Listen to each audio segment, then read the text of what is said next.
Well, y'all asked, what are the basic items you need to power one of the speakers?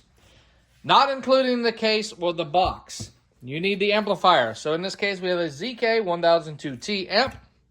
We have a Talent Cell 25.6 volt battery. We have some speaker wire, some lever connectors, an on-off switch, and a splitter so we can charge it and use the amp. And that's all you need.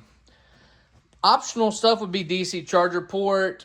You could use sound deadener, foam, zip tie hold down, zip ties, a box, things like that. But the basics you need are an amp, on-off switch, battery. Well, technically you don't need an on-off switch either. The basic stuff you need: a speaker, an amp, and a power source. That's all you need. Then you add an on-off switch. You add a couple connectors to make it easier so you don't have to solder. If you have LEDs, you add an LED control module. It's that simple, guys.